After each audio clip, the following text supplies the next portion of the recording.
Assalamu alaikum dear students, welcome back to my channel The Chemist.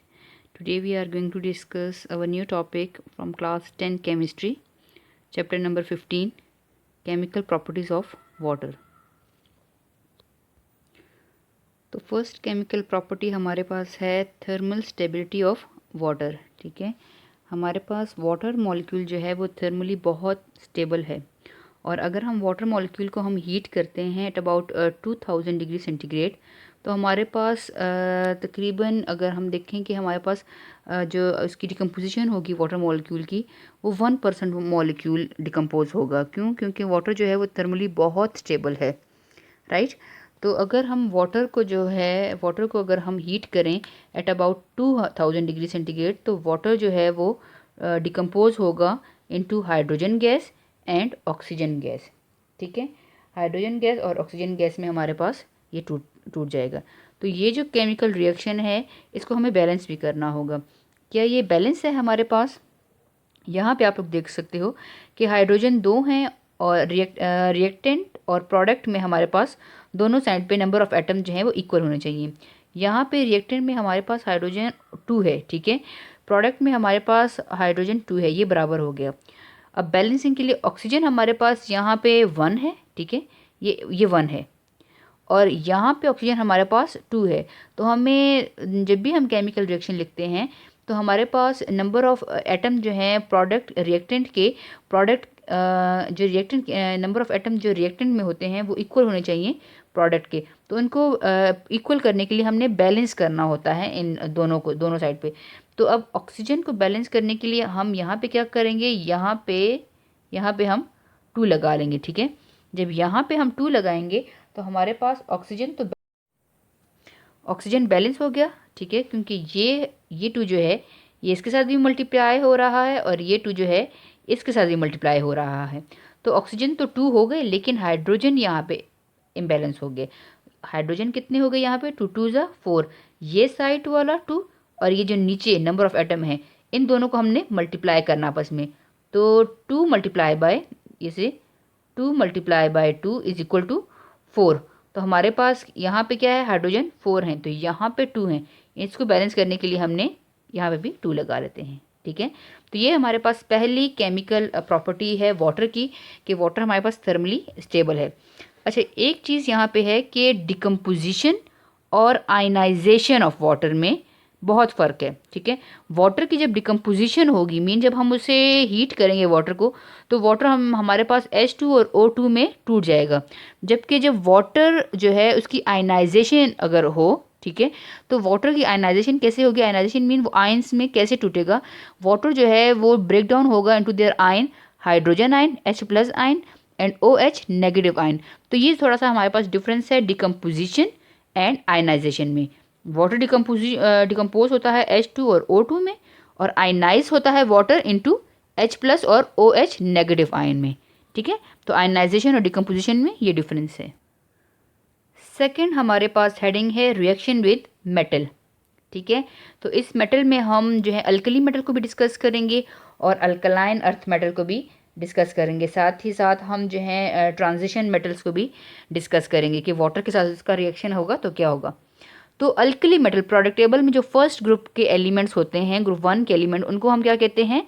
Alkali metals कहते हैं। ठीक है, ये अल्कली मेटल जो हैं ये बहुत ज़्यादा रिएक्टिव होते हैं, इसीलिए इन रिएक्टिव मेटल को, अल्कली मेटल्स को जब हम कोल्ड वाटर में डालते हैं तो वो रिएक्शन जो है वो जल्दी कर लेते हैं। ठीक है, हमें वाटर को वार्म करने की ज़रूरत नहीं पड़ती, हम ठंडे पानी में इसका रिएक्शन कर लेते हैं और रिएक्शन हो जाता है। एक और इम्पॉर्टेंट बात, जब कभी भी वाटर का रिएक्शन मेटल के साथ होगा तो ऑलवेज हमारे पास क्या बनेगा? बेस बनेगा। ठीक है, हमारे पास क्या बनेगा? बेस बनेगा। जब कभी भी हम अल्कली मेटल, जो भी मेटल है, उसको हम जब रिएक्ट करवाएंगे वाटर के साथ, तो हमारे पास बेस ही बनेगा। अब आप लोगों को सिर्फ फार्मूला याद करना है कि हमारे पास बेस का क्या फार्मूला है। तो सोडियम जो है अल्कली मेटल है ग्रुप 1 का। अल्कली मेटल जब वाटर के साथ जब रिएक्ट करेगा तो ये हमारे पास क्या बन जाएगा? NaOH base. ठीक है, ये हमारे पास बेस बन गया। नाम क्या है? Sodium hydroxide. सोडियम हाइड्रोक्साइड बनेगा, साथ ही साथ H2 गैस जो है वो रिलीज हो जाएगी कुछ, और साथ में हमारे पास कुछ हीट भी इवॉल्व होगी, तो ये हमारे पास एक्सोथर्मिक रिएक्शन होगा। ठीक है, और यहाँ पे वाटर हम कोल्ड ही वाटर लेंगे क्योंकि हमारे पास ये खुद अल्कली मेटल इतना रिएक्टिव होता है कि वो जल्दी से हमारे पास रिएक्शन शो कर देता है। आपको पता है ये हमारे पास ये बेस है, अकॉर्डिंग टू आर्हेनियस हमारे पास जो OH जिसमें होता है वो हमारे पास क्या होता है, बेस होता है। ठीक है, तो जब कभी भी मेटल का रिएक्शन हो वाटर के साथ तो ऑलवेज हमारे पास प्रोडक्ट क्या आएगा, बेस ही आएगा। अब यहाँ पे देख लें क्या हमारे पास ये रिएक्शन जो है वो बैलेंस है या नहीं। केमिकल रिएक्शन में आप लोगों को इक्वेशन को बैलेंस ज़रूर करना होगा। तो क्या रिएक्टेंट जो है वो बराबर है प्रोडक्ट के, आपको पहले देखना पड़ेगा जो है हमारे पास हाइड्रोजन। हाइड्रोजन यहाँ पे प्रोडक्ट में कितने हैं, 3 हैं, 2 ये हाइड्रोजन है और 1 ये हाइड्रोजन है। ठीक है, हाइड्रोजन 3 है। रिएक्टेंट में हमारे पास हाइड्रोजन कितने हैं, रिएक्टेंट में हमारे पास हाइड्रोजन 2 हैं। अब हम यहाँ पे जो है लोएस्ट नंबर से स्टार्ट करेंगे। हम अगर यहाँ पे लगा लें 2, ठीक है, यहाँ पे अगर हम 2 लगा लें तो यहाँ पे हमारे पास हाइड्रोजन कितने हो जाएंगे, 2 2 ज़ा 4, ये वाला ये टर्म और ये नीचे जो है ये आपस में मल्टीप्लाई होगी। ठीक है, 2 2 ज़ा 4। यहाँ पे जो है हमारे पास अब हाइड्रोजन है वो 3 है, लेकिन यहाँ पे हमारे पास ऑक्सीजन भी इम्बैलेंस हो गया। तो हम क्या करेंगे, हम यहाँ पे लगाने की बजाय, ठीक है, हम यहाँ पे लगाने की बजाय हम यहाँ पे क्या लगाएंगे, 2 लगाएंगे। अब आप लोग देख लो कि यहाँ पे रिएक्टेंट में हमारे पास हाइड्रोजन 4 थे और अब प्रोडक्ट में भी हमारे पास 4 हो गए हैं। ये 2 जो साइड पे हम लगाते हैं ये 2 हर एक के साथ मल्टीप्लाई हो जाता है। ये सोडियम के साथ भी मल्टीप्लाई हो रहा है, ऑक्सीजन के साथ भी और हाइड्रोजन के साथ भी। तो 2 + 2 4 हाइड्रोजन हमारे पास बैलेंस हो गए। अब यहाँ पे देखें ऑक्सीजन, ऑक्सीजन क्या बैलेंस है हमारे पास, ये 2 इधर भी आ रहा है, तो हमारे पास ऑक्सीजन यहाँ रिएक्टेंट में 2 हैं, प्रोडक्ट में ऑक्सीजन कितने हैं, प्रोडक्ट में भी 2 हैं। ठीक है, अब जब हमने हाइड्रोजन को बैलेंस किया तो फिर ऑक्सीजन हमारा भी बैलेंस हो गया। और अब सोडियम देखें, सोडियम हमारे पास यहाँ प्रोडक्ट में कितने हैं, हाइड्रोजन को बैलेंस करते हुए हमारे पास सोडियम अब 2 हो गए हैं। यहाँ पे कितना है, सोडियम 1 है, तो हम यहाँ पे बैलेंस करने के लिए यहाँ पे 2 लगा लेंगे। ठीक है, जब कभी बैलेंस करनी होगी तो आप लोग यहाँ पे अपने नंबर लगाओगे, यहाँ नीचे इधर नहीं लगाओगे। ठीक है, बैलेंसिंग करने के लिए यहाँ पे लगाओगे। इसी तरह हमारे पास ये दूसरा अल्कली मेटल है पोटेशियम। पोटेशियम को जब हमने वाटर में डिसॉल्व किया तो पोटेशियम जो है हमें वो कन्वर्ट हो जाता है पानी में। जब हमने डिसॉल्व किया तो पोटेशियम हमें देता है बेस KOH। ठीक है, एंड में OH है, दैट मीन ये बेस देगा। अब पोटेशियम जो है अगेन वही बात आ गई कि हमारे पास हाइड्रोजन प्रोडक्ट में जो है, प्रोडक्ट में हाइड्रोजन, रिएक्टेंट में हाइड्रोजन हमारे पास 2 हैं और जो हाइड्रोजन, ठीक है, और प्रोडक्ट में हमारे पास हाइड्रोजन कितने हैं, 3 हैं। तो बैलेंस करने के लिए हम क्या करेंगे, यहाँ पे 2 लगा लेंगे। अब जब बैलेंस किया तो हमारे पास रिएक्टेंट में हाइड्रोजन इन दोनों का आपस में मल्टीप्लाई कर लो, 2 2 ज़ा 4 हाइड्रोजन अब हमारे पास रिएक्टेंट में 4 हो गए हैं, यहाँ पे 3 ही हैं, हम क्या करेंगे यहाँ पे 2 लगा लेंगे। ठीक है, यहाँ पे 2 लगा लिया। अब देखिए यहाँ पे हम 2 नहीं लगा रहे, अगर हम कहें कि इसको बैलेंस करने के लिए अगर इस इधर ना लगाएं और यहाँ पे लगा लें 2 तो हाइड्रोजन हमारे बैलेंस हो जाएंगे। लेकिन जब मैंने यहाँ पे 2 लगाया तो ऑक्सीजन मेरे 2 हो गए हैं और यहाँ पे ऑक्सीजन फिर इम्बैलेंस हो गए। तो इसीलिए ज़रा आप लोग ध्यान में रखोगे कि जब आप लोग 2 लगाओगे तो आप लोग यहाँ पे लगाओगे और यहाँ पे नहीं लगाओगे। ठीक है, यहाँ पे लगाया तो हमारे पास हाइड्रोजन तो बैलेंस हो गए, 2 + 2, ठीक है, इधर मैंने प्लस आ गया तो फिर आप लोगों को प्लस करना पड़ेगा, 2 + 2 4। अब ऑक्सीजन यहाँ पे हमारे पास बैलेंस नहीं है, ऑक्सीजन यहाँ पे 2 आ गया तो यहाँ पे भी अब ऑक्सीजन 2 है, लेकिन पोटेशियम यहाँ पे 2, यहाँ पे 1, तो क्या लगेगा 2। ठीक है, तो बैलेंस करने के लिए एक चीज़ को बैलेंस करते करते आपके पास ऑटोमेटिकली या दूसरी चीज़ बैलेंस हो जाती है या फिर दूसरी चीज़ जो है वो बैलेंस नहीं होती। तो फिर आप लोगों को हर तरफ देखना पड़ेगा कि हमारे पास क्या क्या चीज़ जो है वो बैलेंस हो रही है, क्या चीज़ बैलेंस नहीं हो रही, तो उस लिहाज से आप लोग नंबरिंग उसकी करोगे। ठीक है, कुछ ऐसा नंबर लगाओगे। अगेन मेटल्स के साथ जब वाटर का रिएक्शन होता है, अगेन एक्सोथर्मिक रिएक्शन है, तो मतलब हीट जो है वो रिलीज़ होगी।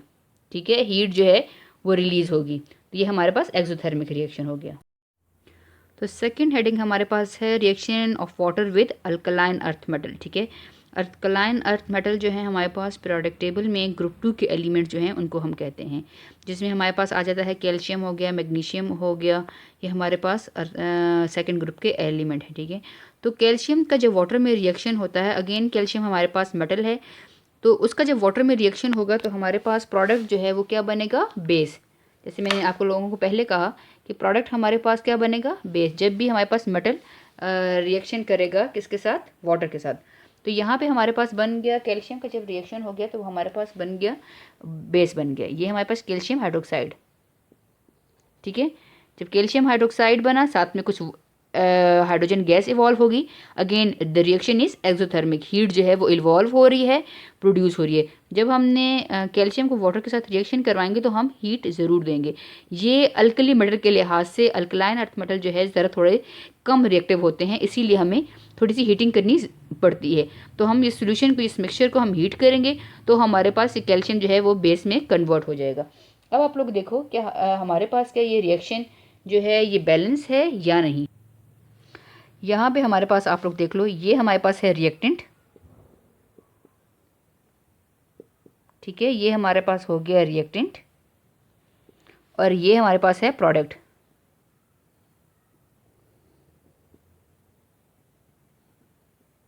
अब रिएक्टेंट में हमारे पास कैल्शियम देखें, कैल्शियम कितना है, 1 है। प्रोडक्ट में भी कैल्शियम 1 है। ठीक है, रिएक्टेंट में ऑक्सीजन कितना है, या रिएक्शन में पहले देख लो, हाइड्रोजन कितना है, 2 है रिएक्टेंट में। ठीक है, और प्रोडक्ट में हाइड्रोजन कितना है, ये 2। ठीक है, CaOH होल 2, तो मतलब इसमें 2 हाइड्रोजन और 2 ये हाइड्रोजन, 4 हाइड्रोजन है। यहाँ पे रिएक्टेंट में 2 है, प्रोडक्ट में 4 है। तो हमें क्या करना पड़ेगा, 2 के साथ हम क्या मल्टीप्लाई करेंगे, वो 2 आ जाए। तो यहाँ पे हम क्या लगाएंगे, 2। तो ये दो आपस में मल्टीप्लाई हो जाएंगे, 2 2 ज़ा 4। हमारे पास प्रोडक्ट में भी 4 आ गया और रिएक्टेंट में भी 4 आ गया हाइड्रोजन। ठीक है, बैलेंस करने से रिएक्टेंट में भी हाइड्रोजन 4 हो गए और प्रोडक्ट में भी हाइड्रोजन 4 हो गए। अब जब रिएक्टेंट में हाइड्रोजन 4 होगी तो ऑक्सीजन देखें, ऑक्सीजन हमारे पास कितना है, ऑक्सीजन बैलेंसिंग के साथ ऑक्सीजन भी बैलेंस हो गया है। ऑक्सीजन ये 2 इसके साथ भी मल्टीप्लाई हो रहा है, तो ऑक्सीजन कितने हैं, 2 हैं। ठीक है, और यहाँ पे तो ऑक्सीजन थे ही 2, ये 2 है, दैट मीन ये 2 हाइड्रोजन के साथ भी है और ये 2 जो है ये ऑक्सीजन के साथ भी है। तो ऑक्सीजन हमारे पास प्रोडक्ट में 2 हो गए। इस तरह हमारे पास नंबर ऑफ एटम रिएक्टेंट और प्रोडक्ट में इक्वल हैं, तो हमारी इक्वेशन जो है वो बैलेंस होगी। ठीक है, नेक्स्ट अल्कलाइन अर्थ मेटल हमारे पास है मैग्नीशियम। तो मैग्नीशियम का जब वाटर के साथ रिएक्शन होगा तो इसमें, अच्छा, मैग्नीशियम जो है हमारे पास ये लेस रिएक्टिव है। ठीक है, ये मैग्नीशियम जो है ये लेस रिएक्टिव है, इसीलिए हम जो है जो वाटर यूज़ करेंगे ये हम स्टीम फॉर्म में वाटर यूज़ करेंगे। ठीक है, जो गैस है जी लिखा हुआ है, तो हम इसमें इसके ऊपर से हम स्टीम पास करेंगे, क्योंकि ये लेस रिएक्टिव होता है, इसीलिए हम यहाँ पे वाटर जो है in the form of steam लेंगे। तो जब वाटर और मैग्नीशियम का आपस में रिएक्शन होगा तो ये हमारे पास बेस बनाएगा, बेसिक ऑक्साइड, जो मैग्नीशियम ऑक्साइड। ठीक है, ये हमारे पास बेस ही है। ठीक है, एसिड नहीं है, बेस ही है। ये हम मैग्नीशियम ऑक्साइड बनाएगा, साथ ही साथ हमारे पास H2 गैस जो है वो रिलीज़ होगी। ठीक है, या फिर वो हमारे पास प्रोड्यूस होगी। अब हमारे पास अगेन बैलेंस करना है रिएक्शन को। बैलेंसिंग के लिए हमें क्या करना पड़ेगा, देखेंगे नंबर ऑफ़ एटम्स जो हैं वो इक्वल हैं या नहीं। अब देख लें, कुछ हमारे पास रिएक्शन जो है वो बैलेंस होते हैं, कुछ रिएक्शन जो है वो बैलेंस नहीं होते। तो रिएक्टेंट, ये लेफ्ट हैंड साइड में हमारे पास क्या है, रिएक्टेंट, और राइट हैंड साइड में हमारे पास है प्रोडक्ट। मैग्नीशियम रिएक्टेंट में कितना है, 1। ठीक है, प्रोडक्ट में मैग्नीशियम कितना है, 1। तो मैग्नीशियम जो है ये हमारे पास इक्वल है, बराबर है दोनों साइड पे। हाइड्रोजन कितना है, H2। यहाँ पे हाइड्रोजन कितना है, H2। हाइड्रोजन भी हमारे पास क्या है, बराबर है। रिएक्टेंट प्रोडक्ट में हाइड्रोजन जो है दोनों में 2 है। ऑक्सीजन कितना है, 1 है। इधर ऑक्सीजन कितना है, 1 है। तो ऑक्सीजन भी हमारे पास बैलेंस है। ठीक है, 1 1 बराबर है। तो इस रिएक्शन को हमें बैलेंस करने की ज़रूरत नहीं है। सिर्फ ये ध्यान में रखें कि जब हमारे पास जो लेस रिएक्टिव मेटल्स होते हैं उनको हम स्टीम के साथ रिएक्शन उसका करवाते हैं तो ही वो आपस में रिएक्शन कितने करते हैं, और जो बहुत ज़्यादा रिएक्टिव होते हैं जैसे ग्रुप 1 के एलिमेंट है अल्कली मेटल, उनको हमें हीट करने की ज़रूरत भी नहीं पड़ती और वो हमारे पास ठंडे पानी में भी रिएक्शन कर लेते हैं। ठीक है, अब हम देखते हैं कि हमारे पास जो ट्रांजिशन एलिमेंट है उनके साथ वाटर हमारे पास क्या रिएक्शन में प्रोडक्ट बनाती है। ट्रांजिशन मेटल में हम लेते हैं जिंक लेते हैं। जिंक हमारे पास अगेन जो है जिंक जो है वो लेस रिएक्टिव होता है। ठीक है, सॉलिड फॉर्म में हम जिंक लेंगे, ये एस लिखा हुआ है सॉलिड, तो ये लेस रिएक्टिव है। ठीक है, लेस रिएक्टिव है तो हम इसमें वाटर कौन सा लेंगे, हम इसमें स्टीम लेंगे। ठीक है, स्टीम के साथ रिएक्शन करवाएंगे, गैसियस फॉर्म में वाटर लेंगे और इन दोनों को जब आपस में रिएक्शन होगा तो हमारे पास क्या बनेगा, जिंक ऑक्साइड। ठीक है, अगेन बेस इन नेचर और साथ में हाइड्रोजन। ठीक है, तो देखें यहाँ पे भी हमारे पास क्या है, जिंक ऑक्साइड। यहाँ पे हमारे पास दो हाइड्रोजन है और एक ऑक्सीजन है। ये जिंक जो है इस ऑक्सीजन के साथ मिलके ये जिंक ऑक्साइड बना लेगा और ये दो हाइड्रोजन जो हैं ये H2 की फॉर्म में यहाँ पे आ जाएंगे। तो प्रोडक्ट हमारे पास जिंक ऑक्साइड और जो है हाइड्रोजन गैस। अब ये जो हमारे पास केमिकल रिएक्शन है ये भी हमारे पास इक्वल है। रिएक्टेंट में भी जिंक 1 है, प्रोडक्ट में भी जिंक 1 है। रिएक्टेंट में भी ऑक्सीजन 1 है, प्रोडक्ट में भी ऑक्सीजन 1 है। ठीक है, और रिएक्टेंट में हाइड्रोजन 2 है तो प्रोडक्ट में भी हमारे पास हाइड्रोजन 2 है। तो इसको बैलेंस करने की ज़रूरत नहीं है, ये ऑलरेडी बैलेंस है। नेक्स्ट ट्रांजिशन एलिमेंट हमारे पास जो है वो है आयरन। ठीक है, आयरन जो है हम क्या करेंगे, आयरन को हम रेड हॉट आयरन लेंगे। आयरन को पहले हम गर्म करेंगे। ठीक है, वो सही रेड हॉट आयरन जब हमारे पास बन जाएगा, सही गर्म हो जाएगा, तो उसमें से हम स्टीम पास करेंगे। स्टीम पास करेंगे तो हमारे पास क्या बन जाएगा, हमारे पास प्रोडक्ट में आएगा मैग्नेटिक आयरन ऑक्साइड। ठीक है, जिसका फार्मूला हमारे पास Fe3O4 plus H2 hydrogen gas जो है वो प्रोड्यूस होगी। तो यहाँ पे आप लोग जब भी आप लोग केमिकल रिएक्शंस याद करो तो आप लोग प्रोडक्ट्स पहले याद कर लिया करो। ठीक है, और प्रैक्टिस किया करो कि उसका फिर जो प्रोडक्ट हमारे पास बना है उसका फार्मूला क्या है। तो इस तरह आप लोगों से केमिकल रिएक्शन जो है वो कभी नहीं भूलेंगे कि जब भी आयरन रेड हॉट आयरन में से आप स्टीम पास करो तो हमारे पास मैग्नेटिक आयरन ऑक्साइड बनता है। अब यहाँ पे ये क्या इक्वेशन बैलेंस्ड है, नहीं बैलेंस। क्यों, क्योंकि यहाँ पे देखें आयरन ही हमारे पास, पहले तो आयरन ही हमारे पास बैलेंस नहीं है। यहाँ पे रिएक्टेंट में आयरन हमारे पास कितना है, एक रिएक्टेंट है, दूसरा हमारे पास प्रोडक्ट है। ठीक है, रिएक्टेंट में आयरन हमारे पास कितना है, 1 है। प्रोडक्ट में आयरन कितना है हमारे पास, 3 है। तो हम क्या करेंगे, हम रिएक्टेंट में जो है आयरन के साथ क्या लगा लेंगे, 3 लगा लेंगे। ठीक है, अब यहाँ पे आयरन 3 हो गया, यहाँ पे हाइड्रोजन कितने हैं, 2 हैं, हाइड्रोजन 2 हैं, लेकिन हाइड्रोजन बैलेंस है। ठीक है, बराबर हैं दोनों में 2-2। लेकिन ऑक्सीजन जो है, क्या ऑक्सीजन बैलेंस है, नहीं। ऑक्सीजन यहाँ पे हमारे पास कितनी है, 4 है, और यहाँ पे देखें यहाँ पे ऑक्सीजन 1 है। तो हम क्या अब 1 के साथ हम क्या मल्टीप्लाई करें कि 4 आ जाए, तो 4 मल्टीप्लाई करेंगे, तो यहाँ पे हम 4 लगा लेंगे। ठीक है, जब 4 हमने लगाया तो हमारे पास ऑक्सीजन तो बैलेंस हो गए दोनों साइड पे। ठीक है, तो हाइड्रोजन का क्या हो गया, हाइड्रोजन बैलेंस नहीं हो गया, 4 2 ज़ा 8, हाइड्रोजन तो 8 हो गए हैं रिएक्टेंट में। ऑक्सीजन को बैलेंस करते करते हमारे हाइड्रोजन जो हैं वो 8 हो गए हैं। तो अब यहाँ पे हम क्या लगाएं हाइड्रोजन के साथ, यहाँ पे हम हाइड्रोजन के साथ क्या लगाएंगे, 4 2 ज़ा 8। तो इस तरह हमारे पास किसी भी केमिकल इक्वेशन को हम बैलेंस कर सकते हैं। पहले एक चीज़ को देखें, ठीक है, फिर दूसरी को देखें, फिर अगर वो बैलेंस करने के साथ साथ जो है वो हमारे पास तीसरी चीज़ जो इम्बैलेंस होगी है, फिर उसको भी साथ साथ आप लोग बैलेंस करो। मेक श्योर कि पहले आप लोएस्ट वैल्यू से स्टार्ट करोगे, पहले 2 3 4 5, ये नहीं डायरेक्ट आप लोग 4 पुट करो सब में, तो उस तरह नहीं कि चलेगा। पहले आप लोग 2 लगाओगे, ठीक है, ठीक है, पहले 2 फिर 3, मतलब लोएस्ट नंबर से स्टार्ट करोगे तो ही आप लोगों की बैलेंसिंग जो है वो सही से हो पाएंगी। तो ये था हमारे पास chemical reaction of water with metals के साथ हमने अल्कली मेटल्स को डिस्कस किया जो प्रोडक्ट टेबल में ग्रुप 1 के एलिमेंट्स। अल्कली मेटल्स बहुत रिएक्टिव होते हैं, इसीलिए वाटर जो है हम कोल्ड वाटर में भी अगर हम मेटल्स को डाल लें, सोडियम पोटेशियम वगैरह को, तो वो हमारे पास रिएक्शन करके बेस बना लेंगी। दूसरा हमने फिर लिया अल्कलाइन अर्थ मेटल। तो अल्कलाइन अर्थ मेटल हमारे पास सेकंड जो ग्रुप है प्रोडक्ट टेबल में, वो हमारे पास एज़ कम्पेयर टू अल्कली वो ज़रा लेस रिएक्टिव होते हैं। उसके लिए हमें ठंडे पानी में रिएक्शन नहीं होगा, तो हमें क्या करना पड़ेगा, हमें जो मैग्नीशियम होगा जो सेकंड ग्रुप का एलिमेंट है अल्कलाइन अर्थ मेटल है, उसको हमने पहले कैल्शियम हम लेंगे, कि कैल्शियम जो सेकंड ग्रुप का मेंबर है उसको हम जो हमारे पास पानी के साथ हम रिएक्शन उसका करवाएंगे, तो उसको थोड़ा सा हम हीट करेंगे। हीटिंग के बाद ही हमारे पास वो रिएक्शन प्रोसीड होगा। उसके बाद फिर हमने मैग्नीशियम लिया। मैग्नीशियम हमारे पास लेस रिएक्टिव होता है, इसीलिए वाटर जो है हम किस फॉर्म में लेंगे, वाटर हम स्टीम फॉर्म में लेंगे, वेपर्स फॉर्म में, गैसियस फॉर्म में हम वाटर लेंगे और उसके साथ उसका रिएक्शन करवा देंगे।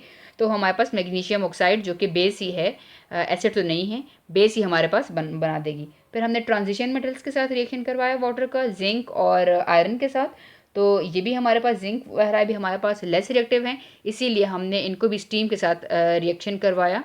और फिर हमारे पास जो है जिंक ऑक्साइड और फिर मैग्नेटिक आयरन ऑक्साइड हमारे पास जो कंपाउंड्स हैं वो बन गए हैं। ठीक है, सो ये हमारे पास था रिएक्शन विद मेटल, वाटर का जो रिएक्शन मेटल्स के साथ। If you like my video kindly subscribe my channel, share with your friends and like my video. Thank you.